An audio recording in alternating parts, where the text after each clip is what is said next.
Channel पर आप सभी लोगों का स्वागत है। दोस्तों, आज हम लोग चर्चा करेंगे विज्ञान के कुछ महत्वपूर्ण तथ्यों के बारे में, यानी जो तंत्र से संबंधित है।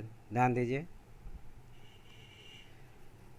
फर्स्ट क्वेश्चन आप लोगों के सामने है, मानव शरीर की प्रतिवर्ती क्रिया का नियंत्रण केंद्र कहाँ स्थित होता है? तो ये दोस्तों जो है मेडुला आंवला गेटा में। ये गेटा है, गीटा नहीं है बल्कि गेटा है, ठीक है ना, ध्यान रखिए।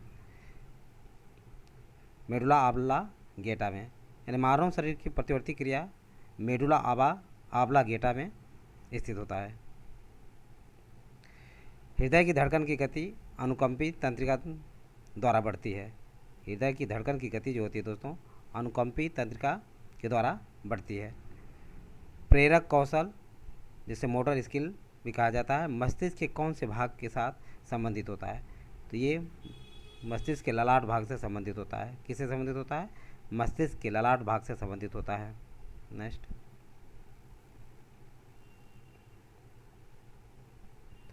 मानव के मस्तिष्क का सबसे बड़ा भाग कौन सा होता है? तो दोस्तों, मानव के मस्तिष्क का सबसे बड़ा भाग जो है रोम्बेन सिफलान होता है। कौन सा? रोम्बेन सिफलान होता है।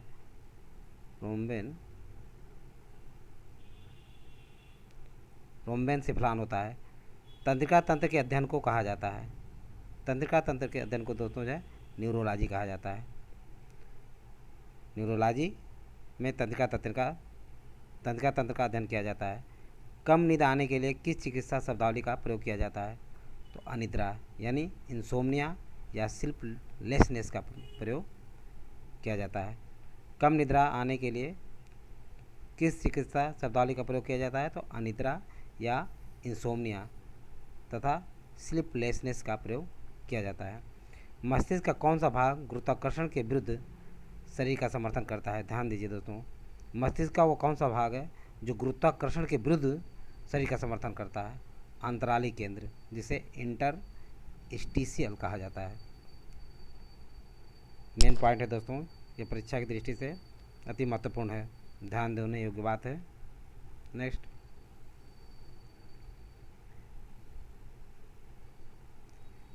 औसतन एक सामान्य मानव मस्तिष्क का भार कितना होता है? एक सामान्य मानव मस्तिष्क का भार कितना होता है? 1.36 किग्रा होता है। तो औसतन एक सामान्य मनुष्य के मस्तिष्क का भार जो है 1.36 किग्रा होता है। शरीर में प्रतिवर्ती क्रियाओं का नियंत्रण एवं समन्वय कौन करता है? तो दोस्तों, ये स्पाइनल कॉर्ड या मेरु, जिसे मेरुरज्जु कहा जाता है, मेरुरज्जु शरीर में प्रतिवर्ती क्रियाओं का नियंत्रण एवं समन्वय करता है। सेरेब्रल पाल्सी, नोट ये ध्यान दीजिए दोस्तों, मस्तिष्क संबंधी विकार है जो पाया जाता है, यानी सेरेब्रल पाल्सी मस्तिष्क संबंधी एक रोग है, ये बच्चों में पाया जाता है। तंत्रिका तंत्र का विकास सर्वप्रथम किस जीव में माना जाता है? तो ये हाइड्रा में माना जाता है। हाइड्रा में तंत्रिका तंत्र का विकास सर्वप्रथम माना जाता है। नेक्स्ट,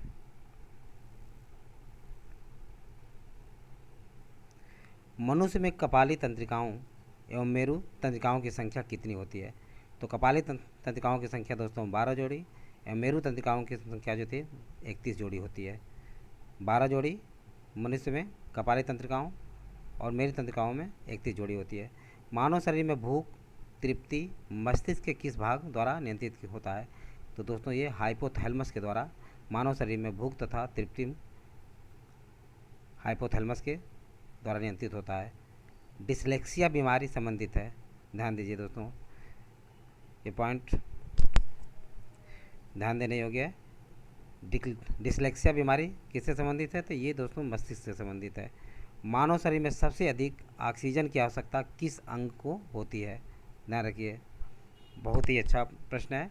मानव शरीर में सबसे अधिक ऑक्सीजन की आवश्यकता किस अंग की होती है, किस अंग को होती है? तो दोस्तों, मानव शरीर में सबसे अधिक ऑक्सीजन की आवश्यकता हमारे मस्तिष्क को होती है। नेक्स्ट,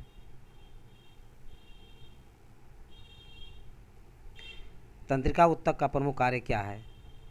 तो ध्यान दीजिए दोस्तों, तंत्रिका ऊतक का प्रमुख कार्य उत्तेजनाओं को प्राप्त करना तथा मेरु रज्जु व मस्तिष्क के आवेग को भेजना होता है। यानी उत्तेजनाओं को प्राप्त करना तथा मेरु रज्जु व मस्तिष्क के आवेग भेजना।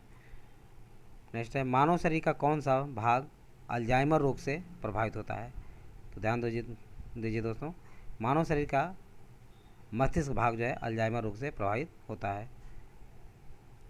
एपिथैलेमस किन ग्रंथियों से निर्मित होता है।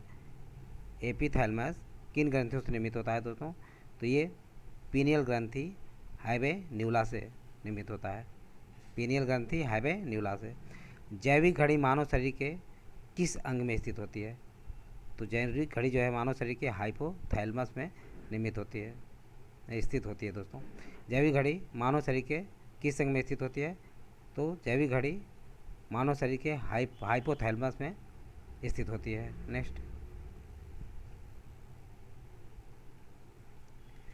जो मनुष्य यह नहीं समझ पाता है कि कब उसे भोजन करना रोक देना चाहिए, वह किस रोग से पीड़ित होता है। दोस्तों वो बुलिमिया रोग से पीड़ित होता है। कौन से तंत्र हमारे शरीर में समन्वय का कार्य करते हैं। तो ध्यान दीजिए दोस्तों, तंत्रिका एवं अंतःस्रावी तंत्र जो है हमारे शरीर में समन्वय का कार्य करते हैं।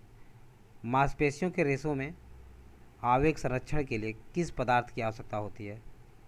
मांसपेशियों के रेशों में ध्यान रखिए, मांसपेशियों के रेशों में आवेग संरक्षण के लिए किस पदार्थ की आवश्यकता होती है। तो सोडियम की आवश्यकता होती है।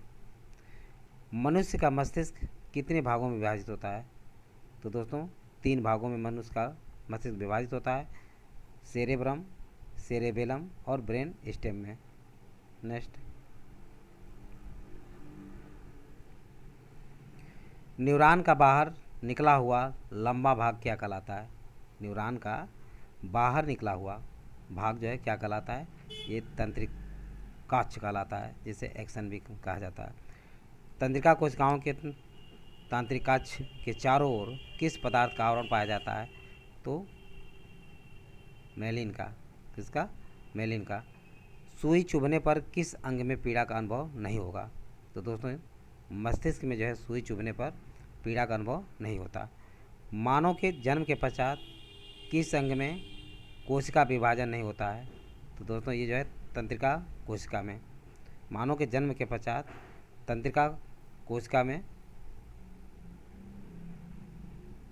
मानव के जन्म के पश्चात तंत्रिका कोशिका में विभाजन नहीं होता है, ये ध्यान रखिए। नेक्स्ट,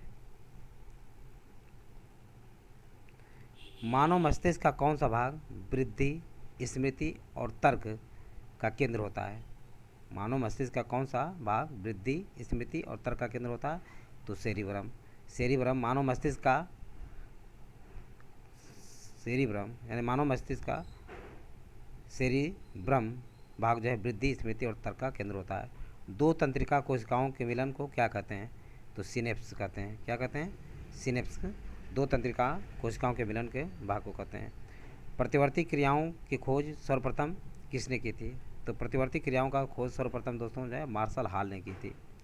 अब देखिए चिकित्सा उपकरण के बारे में। सीटी स्कैन ये शरीर में असामान्यता के लिए प्रयोग किया जाता है। इलेक्ट्रोकार्डियोग्राफ हृदय में विकार का पता लगाने के लिए किया जाता है। ऑटो एनालाइजर जैव रासायनिक तत्वों की जांच में किया जाता है। पेसमेकर हृदय की गति नियंत्रित करने में किया जाता है। तो दोस्तों आज बस इतना ही। यदि वीडियो अच्छा लगा हो तो इसे सब्सक्राइब और लाइक अवश्य करें तथा अपने सगे संबंधी और दोस्तों को शेयर करना ना भूलें। थैंक यू दोस्त, नेक्स्ट वीडियो में मिलेंगे।